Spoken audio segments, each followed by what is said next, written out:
Good evening and welcome to Mining the Riches of the Parsha. Tonight is Thursday night, November 16th, 2023. I have been looking forward to this all week, and I thank every single one of you for joining. I'm looking forward to being able to spend some time together studying Torah. Just as a note, a week from tonight, November 23rd, we will not be together, but hopefully we will resume after that. So, at the beginning of our Torah portion, Toldot, Esav and Yaakov are twin brothers. Esav is older, Yaakov is younger. Esav sells his bechorah, his right to being considered the firstborn. He sells it to Yaakov in exchange for a bowl of lentil soup, a bowl of soup. Now, I have to tell you, I love soup. But is that a valid sale? To exchange one's birthright for a bowl of soup? Something so valuable, the birthright, to be considered the firstborn in the family? To sell that for something that just costs a few pennies a bowl of soup? How is that fair? How is that valid? How does that mean anything at all? So I want to tell you a story that I heard from Rabbi Melech Biederman. And the story goes like this. There was a man, a Hasidic man. He once came to the Baal Shem Tov, the great master that began the Hasidic movement. He came to the Baal Shem Tov and he poured out his heart. And he said, I am so poor. I have no income. I have no work. I have no money for food. Things are so terrible, I don't know what to do. So the Baal Shem Tov asked him, okay, but how much money do you have in total? What's the total amount of money that you have? So he said, I have 100 rubles, not very much, 100 rubles. The Baal Shem Tov told him, take everything that you have, 100 rubles, and the first business opportunity that comes your way, buy something. If you have an opportunity to buy something, buy it, and you will be successful. Okay, so the man left the Baal Shem Tov. He was happy. He had a plan. The Baal Shem Tov told him what to do. Now, on his way home, this poor man had to spend the night at an inn. He did not live close to where the Baal Shem Tov was. So he went to this inn.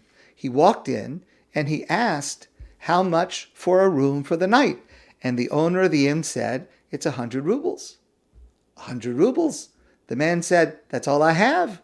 If I spend that on a room for the night, I won't have anything to invest. I won't be able to buy anything. So the man asked the owner, do you mind if I just sleep in the corner in the lobby? I won't bother anybody. And the owner said, okay, fine. Just stay in the corner. You won't bother anybody. And you don't have to pay any money. Okay. This poor man is sleeping in the corner. And late at night, a group of young Jewish men, merchants, comes in. This group of young Jewish men comes in, and they had had a very successful, profitable day, and they were celebrating. But these men, these Jewish men, they were Jewish, but they were not refined people. They were rather crude, sleazy. They were obsessed with money. And they started drinking, and they were boisterous, and they were actually quite obnoxious. They were mocking everything that's holy, everything that is moral and upright. They just made fun of it. All they cared about was money. So one of these drunk young men, Jewish men, yelled out, I would sell my olam haba, my share in the world to come, my reward in the world to come, I would sell that for 100 ruble. Olam haba is the spiritual reward that we are promised. After we pass away, our souls enjoy this reward. That is where all the reward for all the mitzvahs that we do during our life, that's where it comes, olam haba, in the world to come. So when the poor Jew in the corner hears these words, He sat up and he remembers what the Baal Shem Tov told him, to purchase the first thing that he could purchase for 100 rubles. This man just said, I would sell my olam haba for 100 ruble. So the poor man goes over to this young man and he said to him, I have 100 rubles. I would like to buy your olam haba. So the young man, the businessman was very mocking and, unserious. He says, sure, give me the 100 rubles, it's yours. The poor man said, fine, yes, but I want a document with signatures and witnesses. And the guy says, sure, whatever you want, who cares? So they write up a document and it's signed with witnesses, done, sold. The poor man gives him the 100 ruble. This is the first investment opportunity, purchasing opportunity, and the 100 rubles are gone. He now has the share of olam haba of this rather obnoxious fellow. Baal Shem Tov promised it's going to work out. The next day, the young businessman went home. He told his wife all about his business success on the trip, all the money he made. And then he said, I even got an additional 100 rubles by selling my olam haba. Again, he thought it was a joke. But his wife was shocked. What? You sold your olam haba? Your share in the world to come, you sold it? Now, you must understand that his wife herself was not exactly the most righteous Ashes Chayil married to this obnoxious young man, but somehow, somewhere inside of her, it bothered her, and she did not want to be married to a man who had no share in olam haba. He tried to placate her. He said, it's nothing. It was just a joke. No one took it seriously. And she said to him, it's not a joke. You told me you signed a document with witnesses. That's not a joke. That's serious. She said to him, get it back. Either you get it back or you give me another document, a get, a divorce document, because I will not be married to someone who has no olam haba. So this young man realized that he had no choice because he wanted to save his marriage. So he had to find this poor Jew and get back his olam haba that he had sold. Finally, he found this poor man and he said, I want to buy my olam haba back. And the man refused. He said, I'm a buyer, not a seller. Not interested. I don't sell olam haba. The young man says to him, listen, I'll give you double. I'll give you 200 rubles. The poor man says, forget it. 1,000 rubles. No, there is nothing to discuss. 2,000 rubles. No way. Not selling. Finally, this young man says to him, hold on a second. Let's just examine this. Look at me. Clearly, you can tell I'm not such a tzaddik. I'm not such a righteous person. How much do you think my olam haba is really worth anyway? So the poor man said, your olam haba is worth 250,000 ruble, not a penny less. The young man had no choice. He paid 250,000 ruble and he got the contract back. He went home, he saved his marriage, and he was happy. The poor man was successful on his first investment and he was happy. So everything worked out okay. But after a while, the formerly poor man, now a wealthy man, started to have second thoughts. And he went back to the Baal Shem Tov, and he told the Baal Shem Tov the whole story. And he said, I feel maybe I was dishonest. if his olam haba was only worth 100 ruble, because that's all I paid for it, how could I have charged him 250,000 ruble in order to sell it back to him? And if it was truly worth 250,000 ruble, how could I have purchased it for only 100 ruble?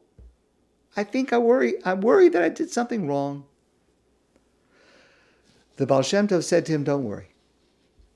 He said, you did nothing wrong. Because the truth is, olam haba, it's not physical, it's not tangible. Olam haba, your reward in the world to come, it doesn't have a price. Its value depends on how much you value it.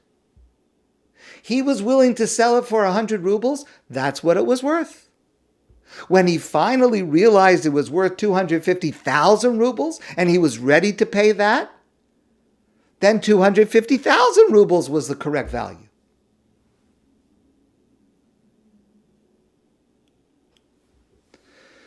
As a young man, Esav was willing to sell his birthright to Yaakov for a bowl of soup because that was the value that Esav put on it.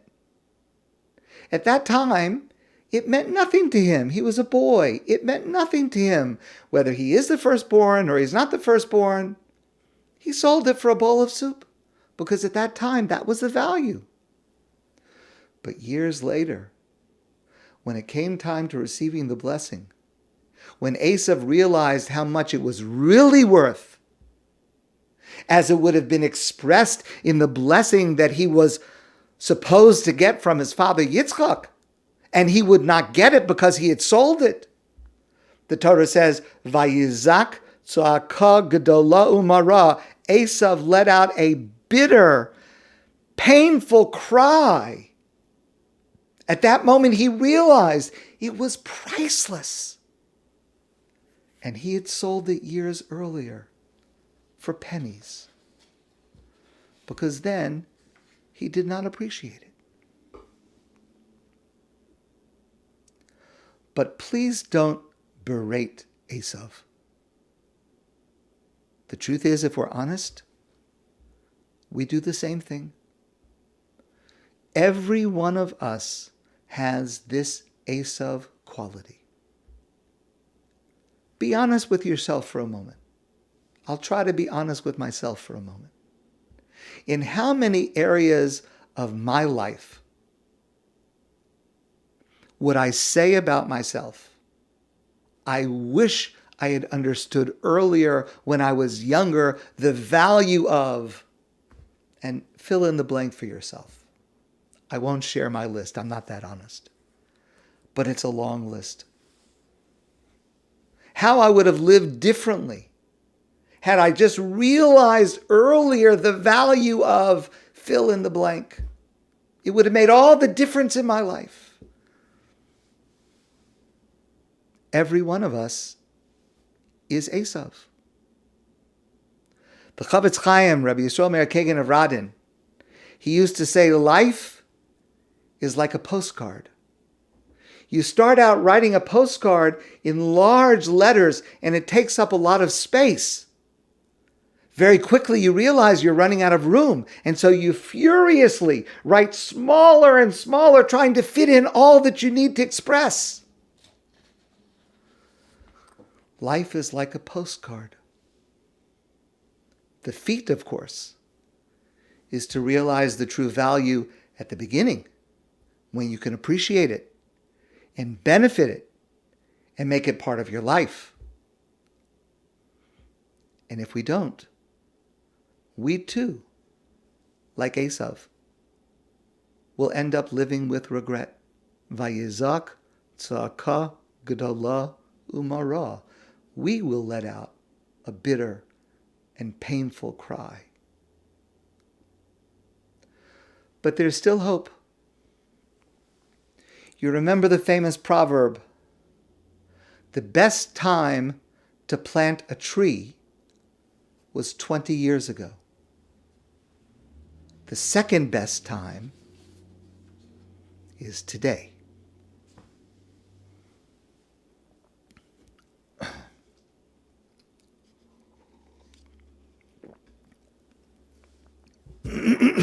Okay, so Rivkah and Yitzchak have twin sons, Esav and Yaakov. Esav was evil, he was bad, he was wild. Yaakov was righteous, he was good, he was pure. Yitzchak, in our Torah portion, wants to bless his firstborn son, Esav. Rivkah feels strongly that the blessing should go to Yaakov. She loves Yaakov more than she loves Esav. She sees in him better qualities. The question that all the commentators wrestle with is, why did Yitzchak think that Esav should get the blessings? Now, among many, many commentators, there are two basic approaches with variations between them. One basic approach is that Esav fooled his father. He pretended to be holy and good in front of his father. His father Yitzchak was old. He was nearly blind. He didn't see who Esav truly was. Rashi, the famous commentator Rashi, seems to take this approach. Other commentators see that Yitzchak well understood his son Esav. And it was because of his character that Yitzchak thought that the blessing should go to Esav. Perhaps, he explained to himself, perhaps that Yitzchak wanted this blessing of material plenty to come to Esav in order to form a partnership with Yaakov. Esav would have the physical blessing, Yaakov would have the spiritual blessing, and they would be partners. Each brother would help the other. Maybe that's how Yitzchak saw it, to balance each other. There's a simpler approach that a close reading of the words of the Torah suggests. The Torah says, Yitzchak wanted to give the blessing to Esav, kitzayed bepiv, because Esav served him meals, served him food. Esav provided Yitzchak with food, which he needed and appreciated and wanted to reward. So that's why he wanted to give him the blessing. But this is the central question of our Torah portion. Why would Yitzchak, our patriarch, who with Avraham and Yaakov, his father and his son, they form Am Yisrael, they create the Jewish people, why would he choose a murderous, idolatrous, materialistic person like Esav to give the blessing? So as I said, there are many different answers. But I want to share with you now another answer. I have never seen this answer in any classic commentator, but I believe that it is true, and it is relevant to every single one of us. What I'm about to share with you, this answer that I'm about to share with you, I have tried to live it. I have tried to urge others to live this answer. The assumption that Yitzchak would give the blessing to the good son and not to the bad son, that assumption is harmful, destructive, and false. Because here's the truth. Every child, at some point, in some way, disappoints their parents. Every child, no exceptions. It is the nature of children, at some time, in some way, to disappoint their parents. Just as every person, child of God, in some way, at some point, disappoints God. There are no exceptions to that. And just like in our relationship with God, when our disappointing God is a cause for being held accountable and a call to be better, but it is never a cause for diminishing the love God has for us. So too for every parent, without exception. And that includes our own parents. When we are disappointed with our child,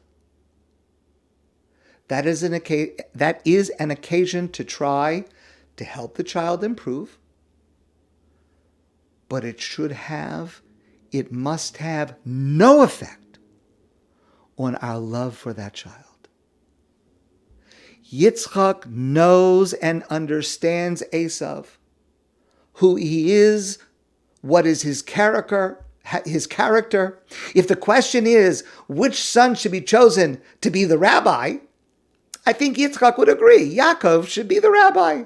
He's more suited for it. But this blessing is not about that. This blessing is about the love between a father and a firstborn son, disregarding the child's behavior. The love is not diminished, never diminished. There is and should be no connection between those two. There's a famous story of Rabbi Yisrael Salanter. A man once came to him and said, "Rebbe, what do I do? My child is a disappointment. He's not acting properly. He's not going on the right path." And Rabbi Yisrael Salanter said to the father, "You have to love him." Man went home, tried to listen to what Rabbi Yisrael Salanter told him. Things got worse. A while later, he came back to Rabbi Yisrael Salanter and he said, "Rebbe, things have gotten worse. The things that my son is doing, the things that he is doing, they're even worse than they were before. What should I do?" And Rabbi Yisrael Salanter said to him, "Love him more."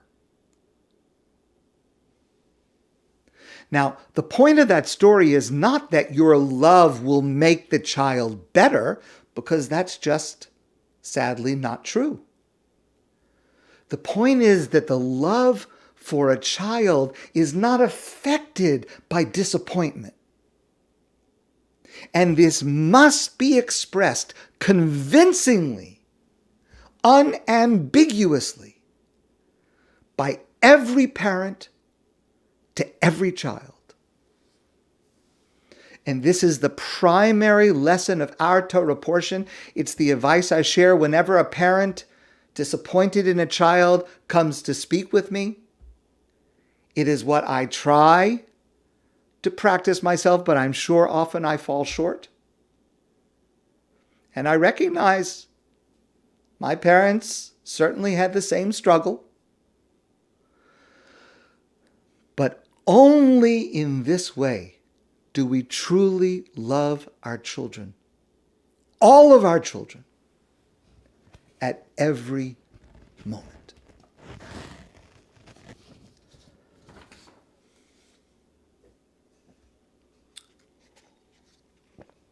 People commonly say that the three most frequent problems in marriage are money, sex, and in-laws.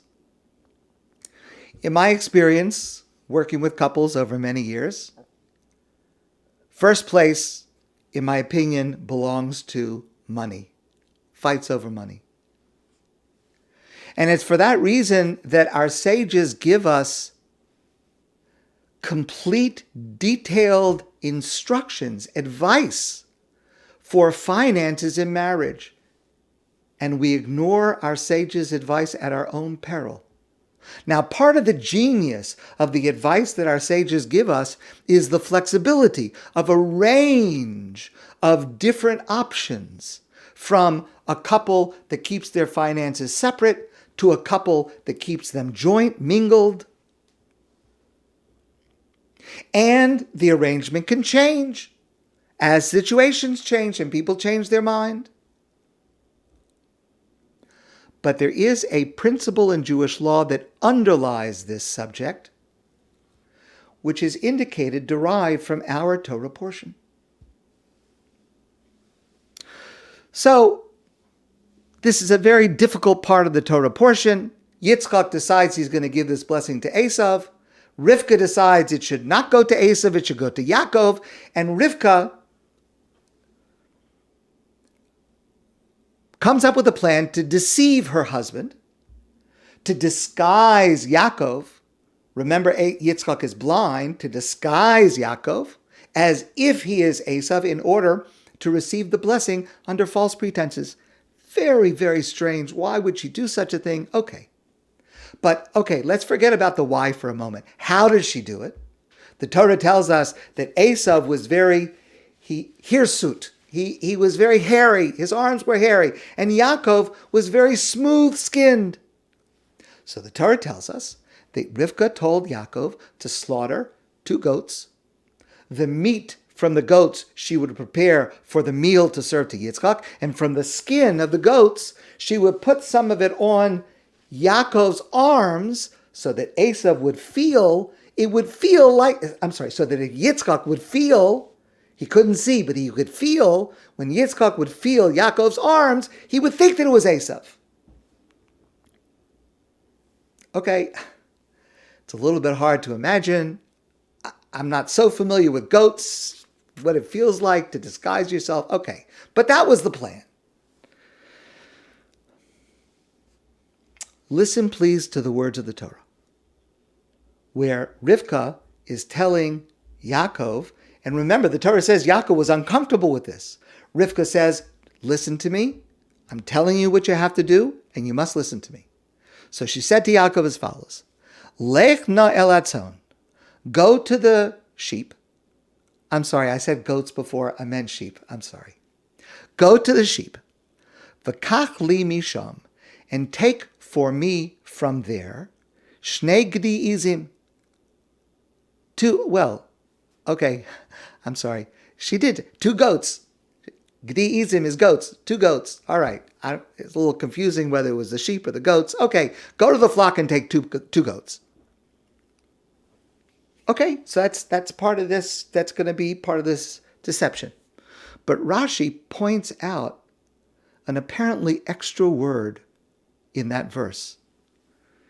She says to Yaakov, go to the flock. It should have said, go to the flock and take 2 goats. But that's not what it says. Go to the flock and take my 2 goats. V'kach li misham, take my 2 goats. What does it mean, my 2 goats? How did the goats belong to Rivkah? Listen to what Rashi says. Rashi says, Rivkah told Yaakov to take mishalihem. Only take the 2 goats that belong to me. Ve'enon gezel, don't steal it. Don't take it from Yitzchak, because Yitzchak didn't give permission. Shekach kosav la Yitzchak b'ksuvasa.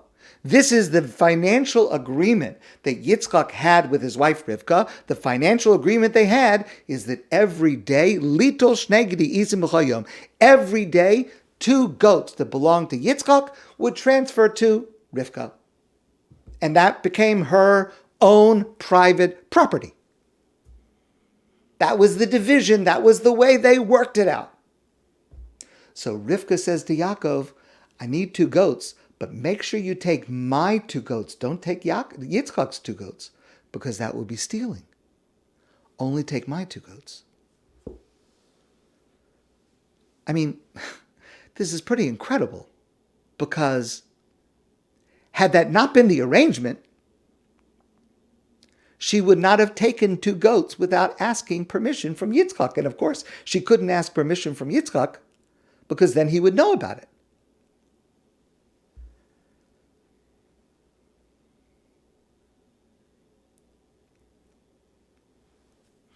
And that also means that Yitzchak would not have taken 2 or even 1 goat from her without discussing it with her, without getting her permission.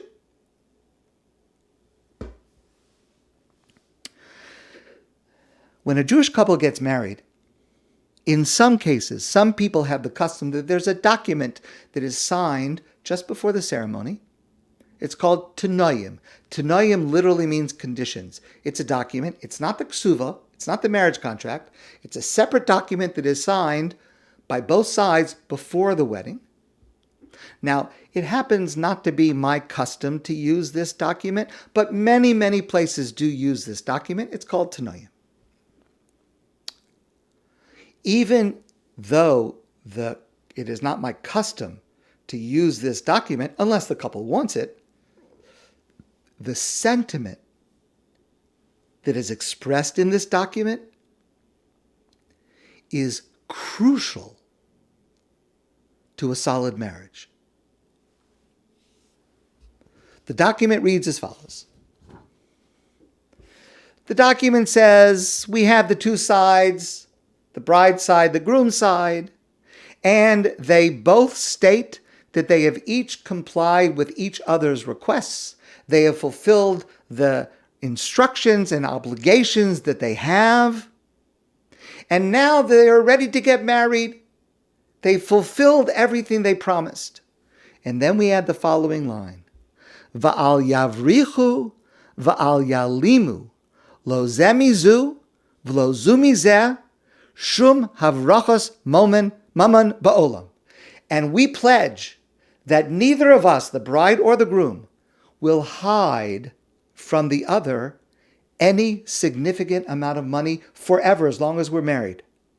Ella, rather, what we pledge to do is, yishlatu b'nechsehem shava b'shava. We will make decisions about finances equally together. B'shalom, v'shalva, kederach b'nei Torah v'yirei Hashem yisbarach. In peacefulness, in harmony, in the way of those people who are righteous and following the ways of the Torah.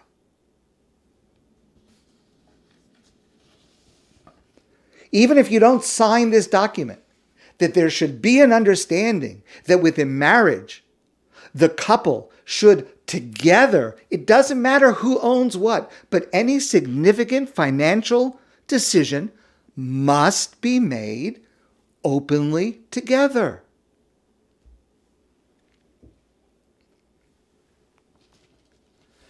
Many years ago, a man came to me, a man that I knew. He came to me and he said, he bought a new house. So I said, Mazel Tov. I said, I'm sure your wife is looking forward to moving into this new house. He said to me, well, she doesn't know about it yet. You're the first one I'm telling. And yes, as I said to myself at that moment, within a week, they were both in my office contemplating divorce. God forbid. The definition of Shalom Bayit, of harmony within the home, is expressed in the Talmud. It's codified in Maimonides, the Rambam. Now, the wording is from the point of view of the husband towards the wife, but the exact same rule applies from the wife towards the husband. The requirement of the proper attitude between two spouses is oev es ishto kugufo. A person should love their spouse the same way that they love themselves, umechabda yoser megufo, and show more honor to the other than I show to myself. Now, that is a very practical application of this line in the Talmud, of the Tanoim. Al yavrichu v'yalimu lo zo mizu v'lo zu mizo shum avrachas mammon ba'olam. Neither of us will make any significant financial decisions without the agreement of the other. It's a very easy and practical test. On any decision that you're thinking of making by yourself, would you want that decision made by the other spouse without your knowledge or over your objection? Would you like that if that decision was made by somebody else? If your answer is yes, then you should not be making that decision by yourself.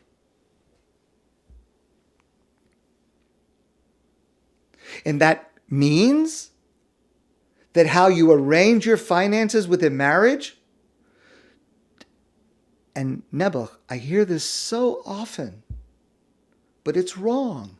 Do not impose rules or instructions on your spouse, either husband to wife or wife to husband, that you would not want to receive yourself. Would you want someone to say to you, I don't give you permission to spend my money? Would you want someone to say to you, I'm giving you $50 a week for food, that's all. If you can't make it go, it's your problem. Would you want someone to say that to you? Now, all of this begs the question and sets the stage for, if Rivkah is so careful about taking her own goat and not taking a goat that belongs to Yitzchak, how could she trick Yitzchak and disguise her son Yaakov so that Yitzchak gives the blessing to the son he didn't intend? Even if she didn't take Yitzchak's goat, how could she dress up Yaakov in a disguise? Isn't that more duplicitous and deceitful? So that question we will leave for another time. But this lesson is clear and it's relevant. Don't take your spouse's goat or buy a new house without discussing it first.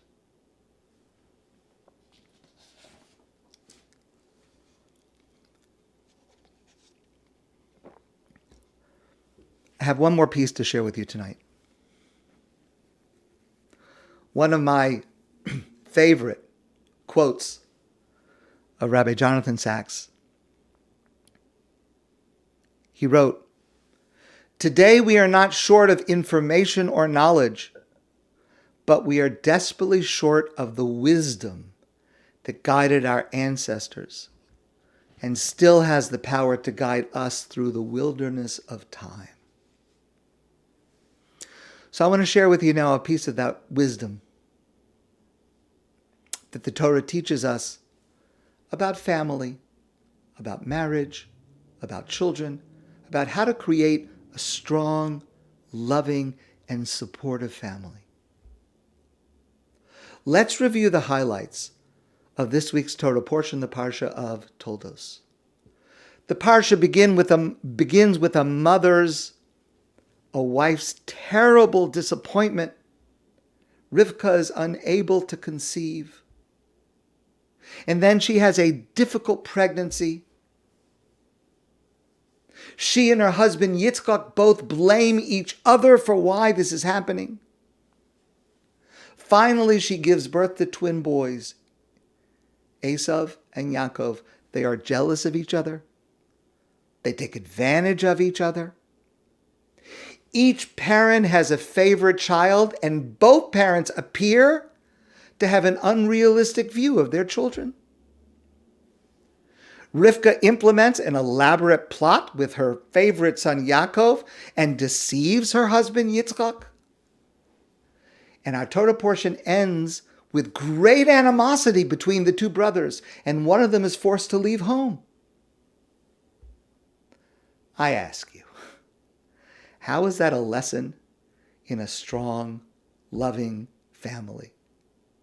It seems rather to be the epitome of a dysfunctional family. What are we supposed to learn from this week's Torah portion? And if we are honest, many of the elements that I just recounted mirror the experiences of many of us in our families. Periods of frustration, disappointment, conflict. It's not rare in families.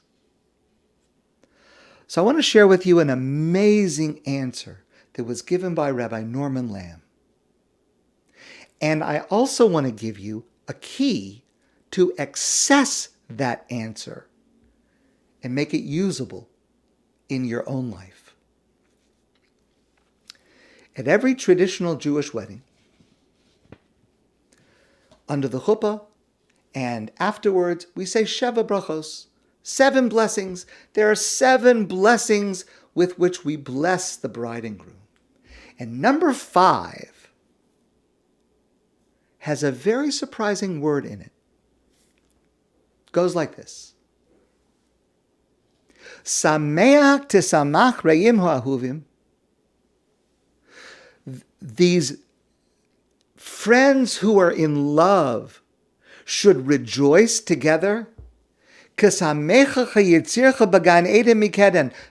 like Adam and Eve rejoiced in the Garden of Eden.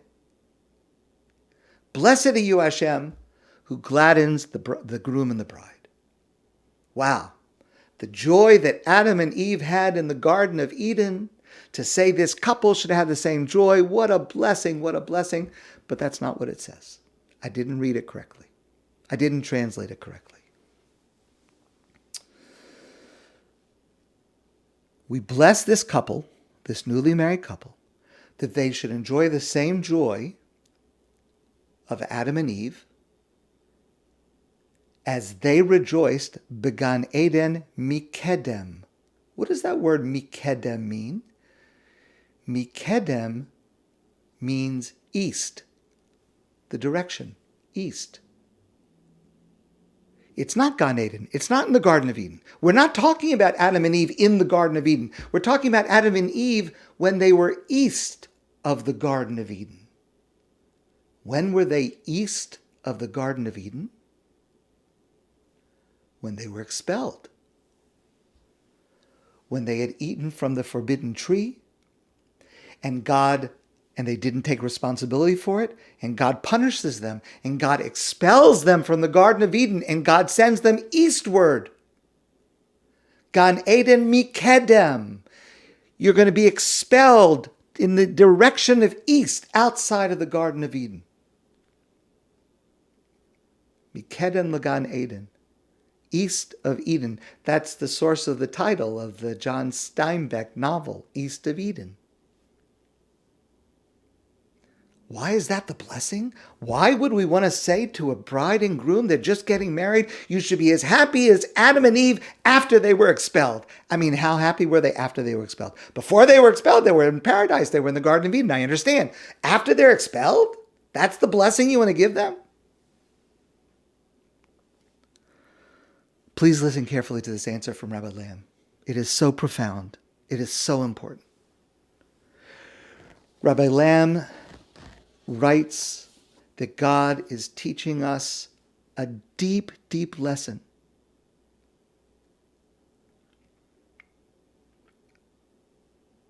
Wanting something to be perfect is not a path to happiness.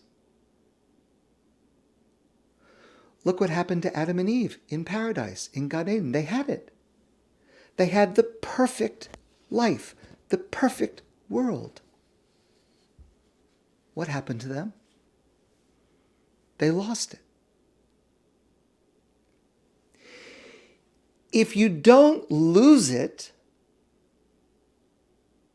eventually you'll take it for granted. Happiness in life. Let's talk about our subject. Building a strong family comes when we realize how much we need each other, how much we are lacking in ourselves, and we need the other person. Love develops deepest when we have to create it and then recreate it after overcoming struggle and sacrifice and disappointment, and then working harder to create it. That is real love. That is deep love. Not when it's just there, constant, taken for granted. The Torah in our Torah portion is showing us a real family with shortcomings, with struggles, with ups and downs, with disappointments. And it is not correct to say that in spite of which they were a great family, a strong family. That's not correct. What is correct to say is because of the struggles, because of the disappointments, and through which they had to recreate the bonds between them, because of that, they were a great, loving, strong family in overcoming their struggles.